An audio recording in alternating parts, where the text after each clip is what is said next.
जपिले हरि नाम ओरी रटना जजिब्या अंत में हिलीना।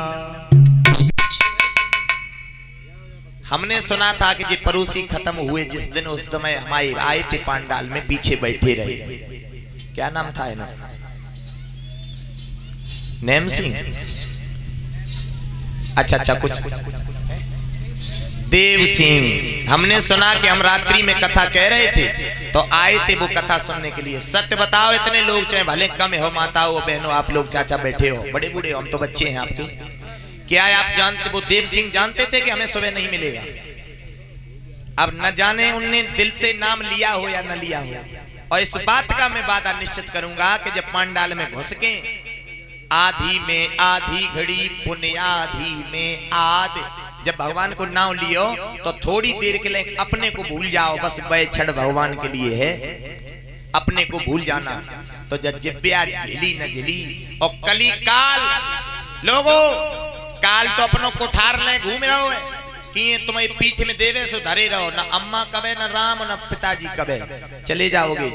तो जो समय बर्बाद न करो और जन सोचो करो कि हम चुपा देख रहे हैं शास्त्री जी। और एक बात और है परीक्षित जी, बड़ा सुंदर प्यारा सा शब्द है, क्या? 4 वेद 6 शास्त्र में और बात मिली है 2, दुख देवे दुख होएगा, सुख देवे सुख, किसी को कष्ट न दो। और फिर बात ये भी है कि न इस रामायण से कभी भी तुम्हारा उद्धार होने वाला, न इस भागवत से। अब आप लोग विचार कर रहे होंगे कि पवनेश दिन भर तुम कथा कहते हो, भगवान का राम लेते हो, कहते हो कि राम क्या है, what is Ram, what is Krishna, Krishna है क्या, राम है क्या, ये कथा क्या है, ये भागवत क्या है, पुराण क्या है? ये कुछ नहीं, मिथ्या। एको ब्रह्म द्वितीय नास्ते, ये सब मिथ्या है। तो कवि तुलसीदास हुए हैं, उन्होंने लिखा है कि गीता वेद पुराण की, बहुत बड़ी बात कह रहा हूं परीक्षित जी, समझने वाले समझेंगे इस बात को। इस भागवत में या राम राम कहने से कुछ मिलने वाला तुम्हें नहीं है।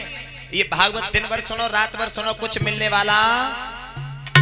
अब तुम लोग कहो तो मिलने वाला नहीं, तो आते क्यों? मिलेगा। किसे मिलेगा? तो कवि तुलसीदास ने लिखा है, गीता वेद पुराण की शून्य शिखर तक दौड़। ये कथा भागवत सुन रहे हो, ये शून्य शिखर तक है, आगे कुछ नहीं है। गीता वेद पुराण की शून्य शिखर तक दौड़ और पातक बासा काल का पार ब्रह्म कछु। पार ब्रह्म तो कुछ और ही है। ये गीता वेद पुराण ये 10 दरवाजे तक रह जाते, ये 10 दरवाजे तक काम करते हैं, फिर आगे कोई नहीं मिलने वाला। आगे कौन मिलेगा? सुनो आगे क्या कह रहे हैं कवि तुलसीदास। गीता वेद पुराण की शून्य शिखर तक दौड़, पातक बासा काल का पार ब्रह्म कछु और। पार ब्रह्म के पार है। अब और आगे बढ़ो 11वें दरवाजे पर। पार ब्रह्म के पार है, वो पद है निर्वाण, यही कथा कवि तुलसी की कोई समझे संत। अब तुम तो ही रह गए, ये गीता ये कथा भागवत तो 9वें दरवाजे तक रह गई, 10वें पे नहीं पहुंचे। तो इससे उद्धार होने वाला नहीं, लेकिन उद्धार यही होगा क्या कि रट ले हरि नाम ओरी रसना। मेरे लोग ऐसे होंगे जो कथा सुनने आएंगे, कहते होंगे पवनेश बड़े उटकत है और ढोलक वाला चिमटा वाला बहुत उटक रहा है।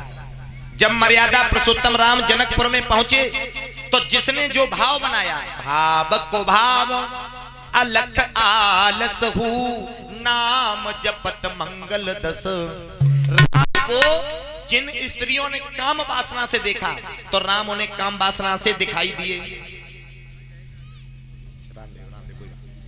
और जिन्होंने अपना पुत्र समझा उन्हें पुत्र के रूप में दर्शन दिए, जिन्होंने अपना पति समझा उन्हें पति के दर्शन दिए। तो क्या हो गया परीक्षित जी? भाव। तो हमारा कहना यही है कि ये रसना है, रट पाओ तो रट ले, अंत में तो जाना है।